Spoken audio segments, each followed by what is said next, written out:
Thor Heyerdahl would later become famous for crossing oceans on fragile rafts, yet the strange paradox of his childhood was that he often felt most uncertain not at sea, but standing quietly among people who seemed perfectly sure where they belonged. Even as a boy, surrounded by the neat order of a small Norwegian town, he sensed a gentle but persistent mismatch between his inner curiosity and the expectations placed before him, as if his thoughts wandered farther than his feet were allowed to travel.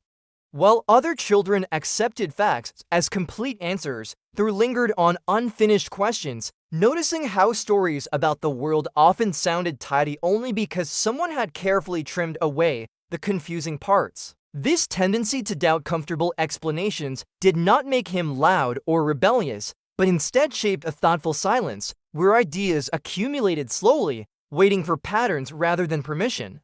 Adults sometimes mistook his quiet attention for obedience, unaware that his mind was busy rearranging their words, testing them against images of forests, oceans, and distant islands he had never seen. There was a quiet contradiction already forming, because while he followed rules and routines, his imagination refused to settle into the shapes offered to it, stretching instead toward connections no one around him seemed to notice. From an early age, he experienced the peculiar loneliness of being attentive in a world that rewarded certainty, which planted both discomfort and resilience deep inside his developing sense of self. Nature became an early companion, not because it offered escape, but because it asked no explanations, allowing him to observe insects, plants, and coastlines without demanding conclusions he did not yet possess.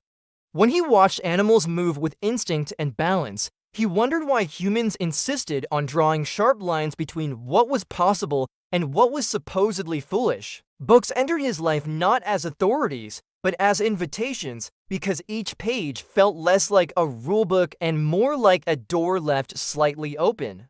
He read widely and unevenly, lingering over myths, natural history, and distant cultures, sensing that stories often carried truth disguised as imagination. The more he read, the more he noticed how official knowledge often disagreed with lived experience, which made him curious rather than obedient. In classrooms and gatherings, he listened carefully, aware that agreement arrived faster than understanding, and that silence allowed thoughts to mature without being trampled. This habit of quiet observation gradually shaped his inner rhythm, making him comfortable with uncertainty while others hurried to fill every gap with confident claims. Although he did not yet know it, this patience with unanswered questions would later become one of his greatest strengths. Social spaces often made him feel slightly out of focus, as though he stood half a step away from conversations that moved too quickly to include his slower, deeper reflections. He noticed how group opinions formed not through careful reasoning, but through repetition and reassurance, which both fascinated and unsettled him. Rather than resisting openly, he learned to observe these patterns with mild amusement, storing impressions instead of arguments. Humor quietly slipped into his thinking, not as jokes, but as gentle recognition of how seriously humans defended ideas they barely examined. This subtle humor softened his sense of isolation, allowing him to remain curious without becoming bitter. Moments of writing gave him space to translate confusion into structure, as words allowed thoughts to line up without demanding final answers. When he wrote, the world slowed to his pace, and uncertainty felt less threatening, more like an invitation. In these private moments, imagination stretched outward, connecting landscapes, people, and histories into loose networks that felt alive rather than fixed. He was particularly drawn to the idea that ancient people might have been far more adventurous than modern experts allowed, because this notion quietly challenged the pride of the present. Such thoughts did not yet form arguments, but they created a feeling, a persistent itch against accepted wisdom. Travel, even when limited, expanded his inner map, as every change in scenery suggested that the world was less neatly divided than textbooks claimed. Instead of collecting souvenirs, he collected impressions, noticing how customs, foods, and beliefs shifted subtly rather than abruptly. These observations fed his sense that human history flowed rather than jumped, connecting places through movement rather than isolation. At times, this belief made him feel strangely out of step because it questioned boundaries others relied upon for clarity. Yet he carried this difference quietly, trusting intuition more than approval. The feeling of not fully belonging slowly transformed from discomfort into motivation, though he had not yet named it. As adolescence approached, expectations narrowed while his curiosity widened, creating tension that felt both exhausting and energizing. He sensed that choosing a conventional path would bring comfort, but also a kind of slow silence inside him. Rather than rebel, he hesitated, watching carefully, weighing inner restlessness against outer stability. This hesitation was not weakness, but a form of respect for complexity, because he understood that choices shaped not only careers, but identities. He learned to sit with unease, allowing it to clarify rather than rush him forward. Friends and mentors sometimes offered certainty, unaware that certainty felt heavier to him than doubt. Still, he listened, grateful for guidance even when he resisted conclusions. This balance between openness and independence slowly sharpened his internal compass. By the time adulthood began to come into view, his inner world was already rich with unresolved questions, images of distant shores, and quiet confidence and curiosity itself. He did not yet imagine rafts or expeditions, but he trusted the feeling that answers lived beyond familiar borders. This trust remained gentle rather than dramatic, more like a steady pull than a sudden call. He continued reading, observing, and imagining, sensing that understanding the world required patience rather than dominance. The tension between belonging and exploration remained unresolved, but it no longer frightened him.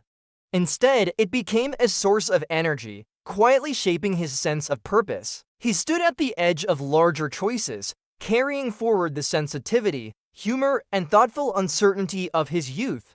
The journey outward had not begun, yet the inner voyage was already well underway. As his inner confidence grew steadier, the questions he carried began to lean outward, pressing gently against the edges of academic traditions and polite expectations, as though his thoughts were testing the strength of invisible walls rather than trying to tear them down.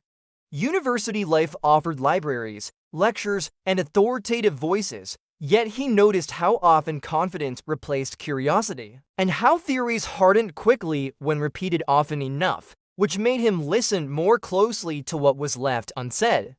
Instead of feeling intimidated by respected scholars, he felt a quiet urge to sit beside their ideas, turning them slowly, examining the grain rather than admiring the polish. He sensed that knowledge, like nature, was less a monument and more a landscape, shaped by movement, erosion, and unexpected crossings. While others raced toward specialization, he drifted between disciplines, carrying anthropology, biology, and mythology together, not out of confusion, but out of suspicion toward neat separation. This intellectual wandering sometimes made him appear unfocused, yet inwardly it produced surprising alignments, where distant cultures and ancient tools seemed to speak to one another. He learned that doubt could be productive, acting less like a barrier and more like a compass that corrected direction without announcing itself. Socially, he remained attentive and mild, though his eyes often betrayed a spark of amusement when debates ended with tidy certainty rather than genuine understanding. He rarely challenged ideas directly, preferring instead to ask questions that hovered just long enough to make others uneasy. These moments were not confrontational, but quietly revealing, as silence often exposed weak assumptions more clearly than argument. Writing continued to serve as his private testing ground, where hypotheses took shape gently, free from immediate judgment. On the page, connections felt plausible even when they contradicted accepted wisdom, and imagination became a legitimate partner to evidence rather than its enemy. He understood that creativity did not oppose science, but often arrived before it, pointing toward path logic would later refine. This understanding allowed him to remain patient while skepticism gathered around his ideas. Gradually, the world beyond classrooms began to call more clearly, not as an escape, but as a necessary extension of thought. Travel promised not novelty, but verification, because seeing patterns firsthand felt more honest than defending them from a distance. He noticed how landscapes carried memory, and how coastlines suggested stories of movement rather than isolation. People, too, appeared less static when encountered outside their categories, revealing adaptability rather than limitation. These observations strengthened his growing belief that history was shaped by contact as much as by separation. Still, he carried this belief carefully, aware that challenging established narratives invited resistance disguised as caution. Rather than retreat, he refined his patience, learning when to wait and when to persist. Support did not always arrive in predictable forms, yet moments of encouragement, often quiet and brief, reminded him that curiosity could find allies. He learned to value resilience over approval, trusting that ideas strengthened when tested rather than protected. Failures and doubts did not disappear, but they lost their power to silence him. Instead, uncertainty became familiar terrain, navigable and even comforting. He accepted that being misunderstood was often the cost of exploring unapproved paths. This acceptance did not harden him, but softened his expectations, allowing him to continue with humility. Humor, still understated, helped him maintain balance, as he recognized the drama humans attach to being proven right. As plans began to form, they did not resemble grand declarations, but modest proposals that carried daring implications beneath their calm surface. He understood that simplicity could be more unsettling than spectacle, because it left little room to hide weak assumptions. The idea of testing theories physically, using materials and methods rooted in the past, grew steadily more compelling. Such experiments felt less like rebellion and more like conversation with history itself. He imagined knowledge not as something inherited fully formed, but as something reenacted and rediscovered through experience. This approach demanded vulnerability, because results could disappoint, and public failure lingered longer than private doubt. Still, the pull toward action strengthened. At this stage, the inner journey that began in quiet observation was leaning decisively toward outward movement, guided by trust and curiosity rather than certainty. He sensed that understanding required risk, not recklessness, but willingness to step into questions physically as well as intellectually. The world seemed larger, yet strangely more connected, as if invisible threads waited to be tested rather than denied. Standing on the threshold of action, he carried forward sensitivity, patience, and imaginative courage without fanfare. Nothing felt finished, and that incompleteness no longer troubled him. Instead, it felt appropriate, even necessary, for a mind committed to exploration. The next chapter was not yet dramatic, but it was inevitable.